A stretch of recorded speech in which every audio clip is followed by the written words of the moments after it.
read this verbatim, and it's a different source from yesterday, but essentially the same story. Now, to preface this, Barcelona are going to have to take out a loan from a bank to buy Nico Williams. We know Nico Williams has a preference of joining Barca, but as we've seen this week, having a preference doesn't mean you can't have your head turned. This here from Charles Watt states, if Barcelona can't get Nico Williams done for financial reasons, then Arsenal are positioning themselves. He's our top choice.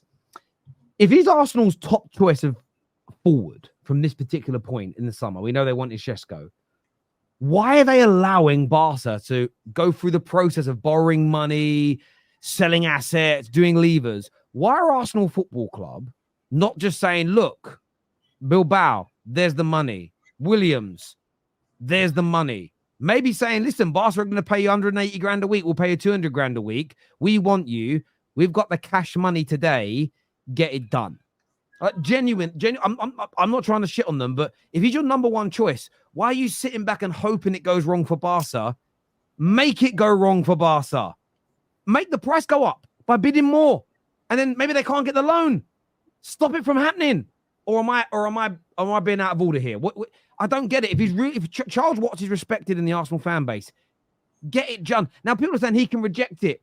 Listen, football fans have got to stop worrying about being rejected. Do you know you fail or you miss every opportunity that you don't take? You definitely fail. You cannot sign someone that you don't try to sign. What are you saying, boys? Yeah, listen, I was thinking the same thing as you when you said it. I was thinking, why? Like, exactly the same thing. What if he's your top target? Why are you waiting?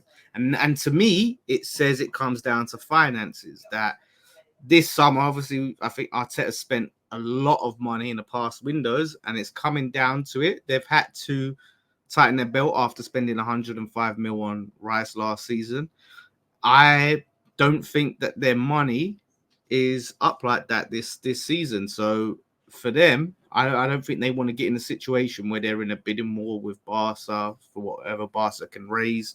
They want to try and get him as cheap as possible, to the point of, oh, Barca are at the running. Now we're the only club that are in for him. It's cool. Now we can try and negotiate a bit better. So I don't think they've got that just slap it down kind of money this summer. Not to say that they're broke, but they have to be very careful from how I'm seeing the way that they're moving this window.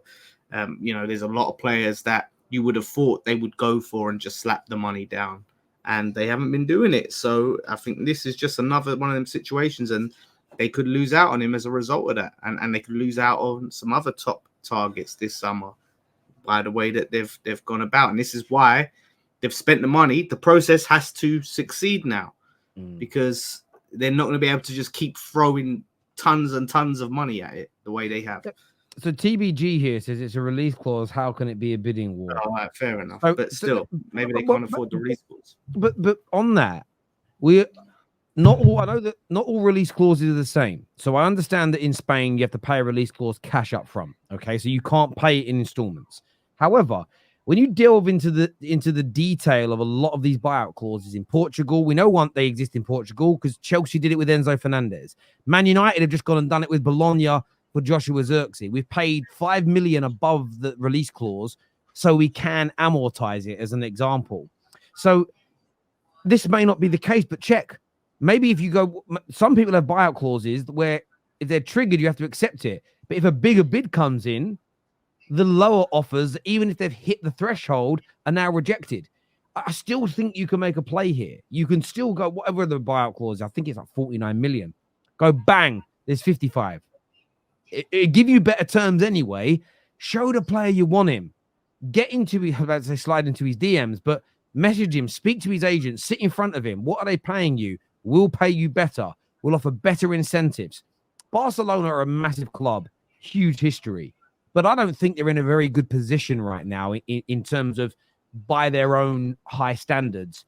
Don't let them get Nico Williams, or at the very least, don't let them get him without a fight. Come on, Gunners. You're stronger than this. If you get rejected, you get rejected, but you miss every opportunity that you don't take.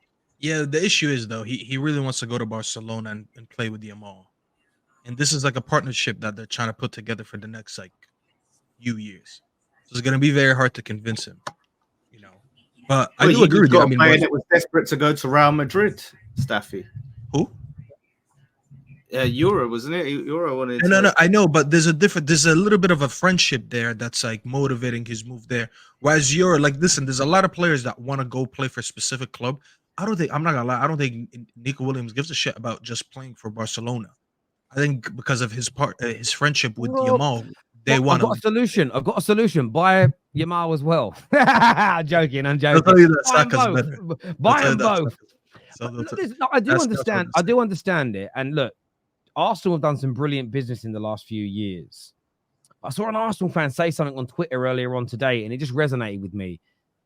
That years of good work and development can be undone with one bad summer. That's true. If 2 or 3 teams improve, and the league starts in 4 weeks, and I think, look, I understand the Calafiori situation. Bologna are asking for more money because they've got to pay 50% of it to Basel, and Basel have to pay a big percentage to a team before them. So they're now asking Arsenal for more money. And Arsenal was saying, well, no, we've agreed a price, essentially. And I get Arsenal delaying that, right? But they need to make some other signings. You need to get these. What they did so brilliantly, Arsenal, in the last few summers, is they had the majority of their main new players in early for pre-season, so they were ready and integrated at the start of the campaign. And I think they've got to get moving soon, Arsenal. I don't think they should panic. People are saying it's wages, Terry, in the chat that he's on 200 grand a week. I'm seeing a lot of comments saying he's that's one of the issues also. Nico Williams makes 200K a week. So he's already on big money. I actually think, I have a take, by the way, and I think I said that to Dan Potts. I think Arsenal getting Nico Williams, I think they win the league. I generally do. Because I was one of the few who doesn't actually think they need a striker. I think they need an attacker, but not a striker. You get Nico Williams, I think you win the league. Not on his own, maybe still you need to strengthen in the midfield, like with one more signing. I don't care about Calafiori. That signing doesn't really move me. I think you get the midfielder that they're missing, because I think I did say that last week on Straight Facts. They need a midfielder, preferably a DM. But you get your DM, whoever you're going for. You get Nico Williams. I think you win the league. I think he's very underrated for what he does. He's better than Martinelli. He's that guy that will play down the left, and when Saka's not fit, you will move him down the right and play a left winger, so he can play on both sides. He's 2-footed, and you saw how direct he is. He gets a lot of GA. You put him in that team, I think Arsenal win the league. I generally do believe it. So I do agree with you when they say go ahead and pay. There's a reason, by the way, why Atletico Bilbao has him on 200K. Because they know when they sell him, he's worth a lot. No, listen, I don't. You know, at the start of the Euros, I spoke about Nico Williams, and I said I hadn't watched a lot of him, but I spoke about how the split on Nico Williams was so interesting for me.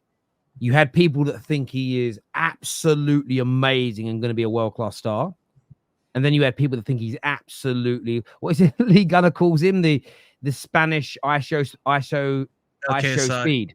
Okay, the Spanish, whatever he says, Spanish KSI or whatever it is, like, and I knew it was a top YouTuber, and that it was very polarized on Williams. I watched him at the Euros and was impressed. I did more research on him, and I don't just mean looking at Y Scout. Reading about him I actually think it's better research. Reading credible reports from scouts. There's a real serious talent in there, and I do agree with you.